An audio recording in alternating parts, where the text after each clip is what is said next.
주연절 세 번째 주일 예배 자리에 나온 성도님들을 주님의 이름으로 환영합니다. 여러분들은 무서워하는 것이 있으신가요? 무서워하는 것. 제게는 무서워하는 게 별로 없는데 딱 한 가지가 있습니다. 바로 어두운 물을 가장 무서워합니다. 밤에 보는 바다나 밤에 보는 강, 호수, 저수지를 저는 1분도 바라보기가 어렵더라고요. 이렇게 흐르지 않고 저수지나 강처럼 고요하게 있는 그 어두운 물을 볼 때면 마음속에 이렇게 깊이 공포감이 이렇게 올라옵니다. 뭔가 나를 빨려 들어갈 것 같고 일어나지 않은 일이 일어난 것 같고 물속에 뭔가 있을 것 같은 그 느낌이 들어서 그 어두운 물을 바라보지 못하고 저는 어두운 물을 굉장히 무서워합니다. 근데 신기한 것은 밝을 때 보는 물은 하나도 무서워하지 않습니다. 저는 바다를 무척 좋아해요. 제 이름도 이은혜, 바다 해자가 들어가서 바다를 너무너무 좋아합니다. 그래서 바다를 이렇게 한 30분 이상씩 바라보는 물멍을 하기도 하고요. 같은 물인데 어둠 속에 있으면 완전히 제게 다른 것이 됩니다. 어둠은 그런 힘을 가지고 있는 것 같습니다. 익숙한 것을 낯설게 만들고 안전한 것을 위협적이게 만들고 낮에는 아무렇지도 않았던 것들이 밤, 어둠 속에는 좀 다르게 다가옵니다. 작가 레베카 솔릿이 어둠 속의 희망이라는 책에서 어둠을 이렇게 표현합니다. 어둠 속에서 우리는 앞을 볼 수 없습니다. 무엇이 거기 있는지 알 수 없습니다. 그것이 어둠을 두렵게 만듭니다. 그러나 또 어둠을 이렇게 말하기도 해요. 어둠은 앞을 볼 수 없기에 오히려 무엇이든 일어날 수 있는 가능성의 공간이기도 하다. 우리가 인생을 살아가다 보면 어둠 속에 있는 것 같은 경험을 합니다. 앞이 보이지 않을 때 두려워지죠. 미래가 좀 불투명해질 때, 가까운 사람들과 마음이 좀 어긋날 때 내 인생에 어둠이 다가왔다 라는 것을 느낍니다. 오늘 우리가 함께 읽은 주연절 셋째 주일 새 본문에도 어둠의 상황들이 나옵니다. 이사야 9장 1절의 말씀을 함께 보겠습니다. 어둠 속에서 고통받던 백성에게서 어둠이 거칠 날이 온다. 옛적에는 주님께서 스불론 땅과 납달리 땅으로 멸시를 받게 버려두셨으나. 스불론, 납달리, 우리에게 조금 익숙하지 않은 성경 지명입니다. 근데 좀 여러분에게 익숙한 지명으로 이 이름을 바꿔 알려드리면 갈릴리입니다. 예수님이 자라신 곳, 제자들을 부르신 그 갈릴리가 바로 스불론과 납달리 땅입니다. 이사야 선지자가 기원전 8세기 아수르 제국이 이스라엘을 침략했을 때 갈릴리는 이 북쪽 끝에 있었기 때문에 가장 먼저 침략을 당했습니다.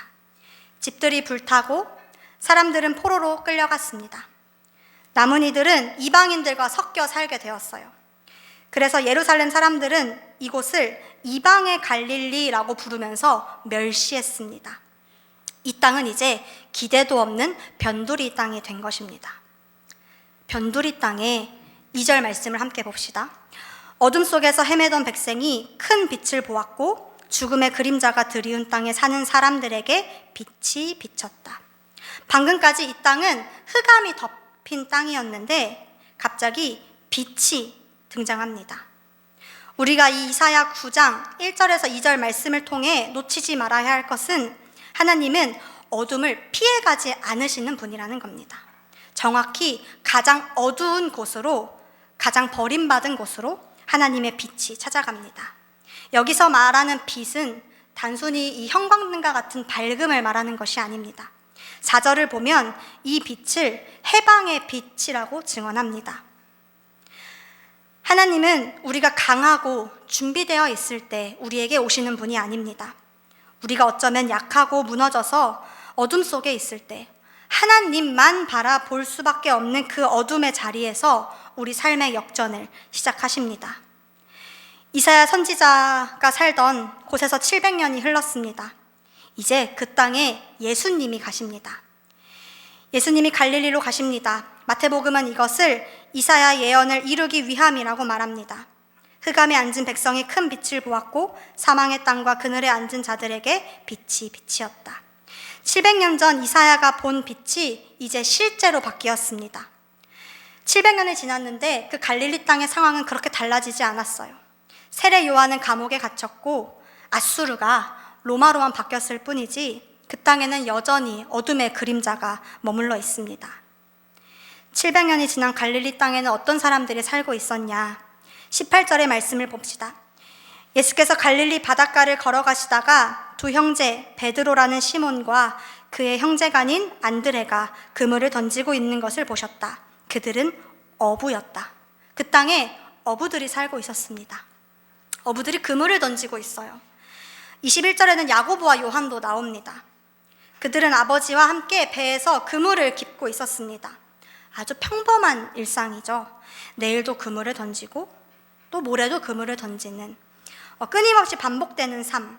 내게 직업도 있고 내게 먹고 살 생계수단도 있고 사랑하는 가족도 있고 그게 전부였습니다.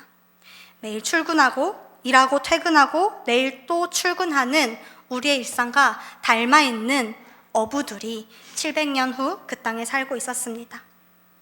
그때 예수님이 오십니다. 19절의 말씀, 나를 따라오너라. 나는 너희를 사람을 낚는 어부로 삼겠다. 나를 따라오너라. 매일 같은 일상을 사는 사람들에게 예수님께서 나를 따라오너라 라고 말씀하니 이 한마디가 그들의 삶 전체를 변화시킵니다. 20절과 22절의 말씀을 보면 그들은 곧 그물을 버리고 예수를 따라갔다. 그들은 곧 배와 자기들의 아버지를 놓아두고 예수를 따라갔다. 곧. 어떤 망설임이 없었습니다. 예수님이 나를 따라오너라 라고 말했더니 그 자리에서 그물을 버려두고 따라갔습니다. 배는 생계수단이었습니다. 그물도 먹고 살 내 가족들의 지갑이었어요. 아버지는 가족이죠. 근데 모든 것을 버려두고 곧 따라갔습니다. 우리가 말씀을 보면 알듯이 예수님이 무슨 조건을 제시하신 것이 아닙니다. 아무것도 없었는데 그들은 따라갔습니다. 왜 따라갔을까요? 왜냐하면 예수님 자체가 그들에게 빛이었기 때문입니다. 그저 쳇바퀴처럼 도는 일상, 그래서 어둠처럼 느껴지는 그 일상 가운데 나를 따라오너라 라고 하는 예수님 빛이 나타났기 때문에 그 빛을 만나는 순간 이전까지 전부인 줄 알았던 그 배와 그물이 더 이상 내 삶의 주인이 아님을 깨달았기 때문입니다.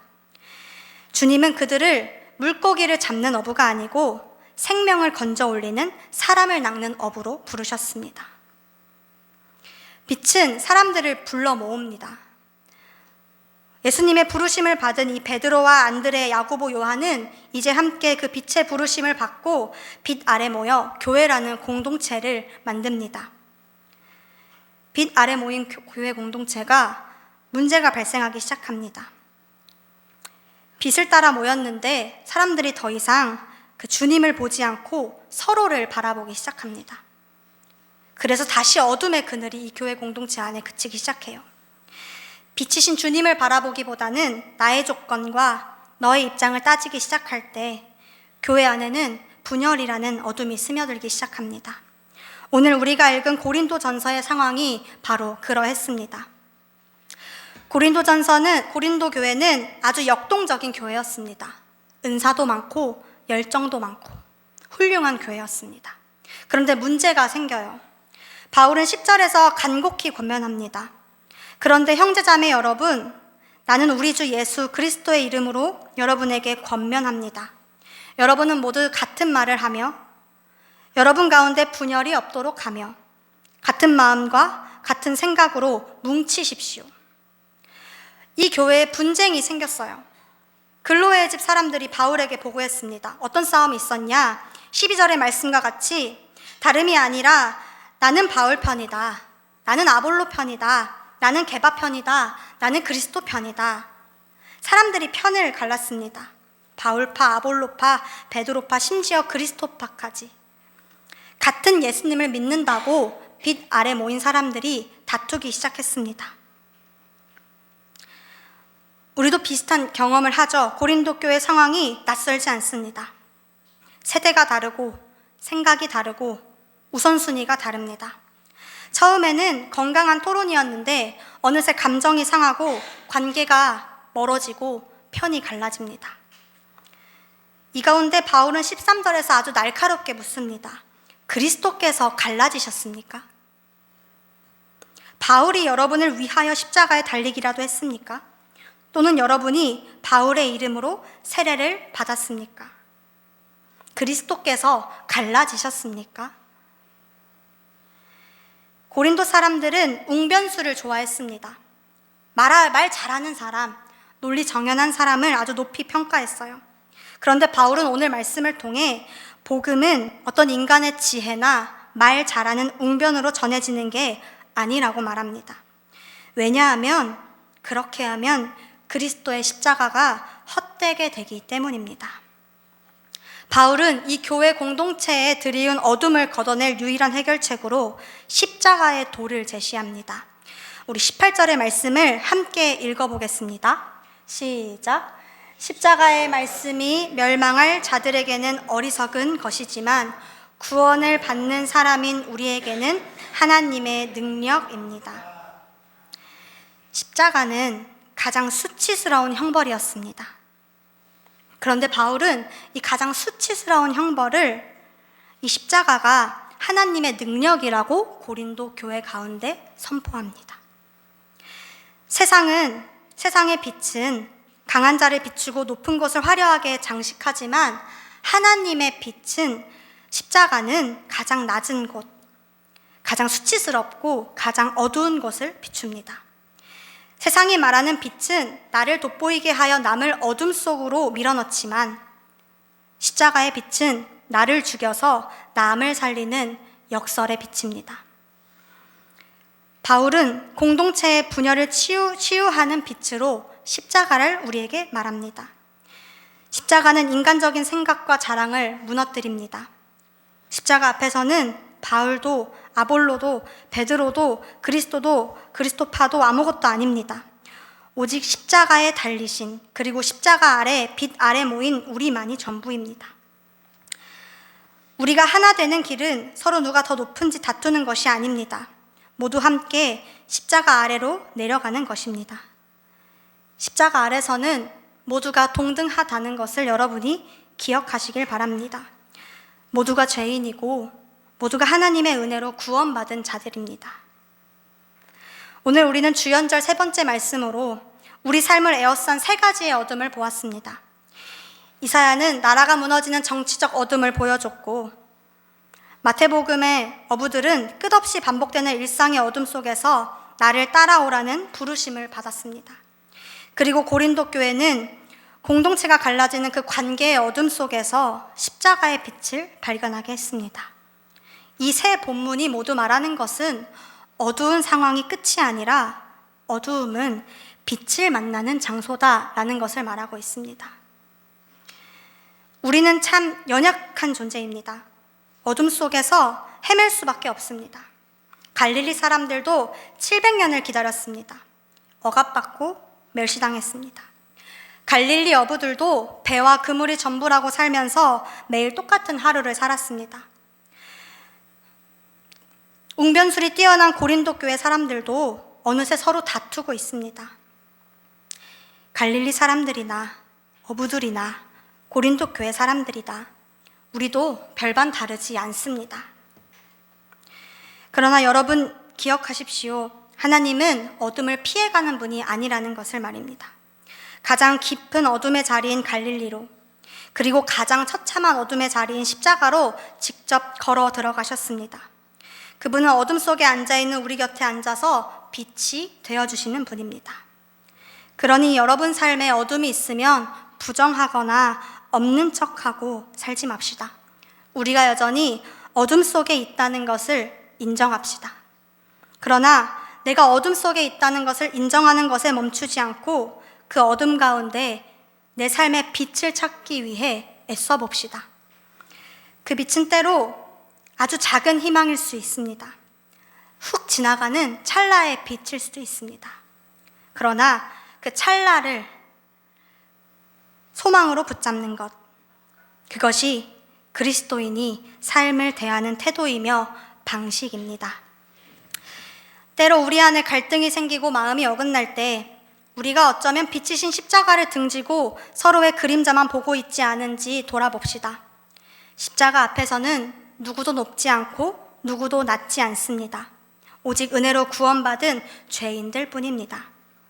나를 증명하려는 지혜의 말을 내려놓고 십자가에 미련해 보이는 사랑으로 서로를 대할 때 우리는 비로소 하나가 됩니다. 요한복음 1장 5절은 선포합니다. 그 빛이 어둠 속에 비치니 어둠이 그 빛을 이기지 못하였다. 아멘. 어둠은 결코 빛을 이길 수 없습니다. 여러분이 이 믿음을 가지고 어둠 가운데에서도 빛을 찾는 선한이웃교회 성도님들 되시길 소망합니다.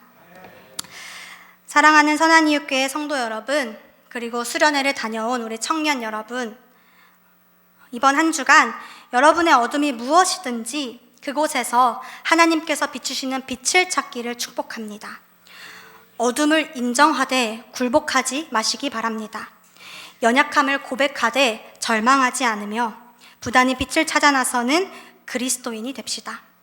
우리가 십자가 빛 아래서 온전히 합해질 때 이사야가 예언하고 예수님이 시작하신 그 큰 빛은 우리를 통해 이 세상의 흑암을 환히 비추게 될 것입니다. 잠시 묵상하며 기도하겠습니다.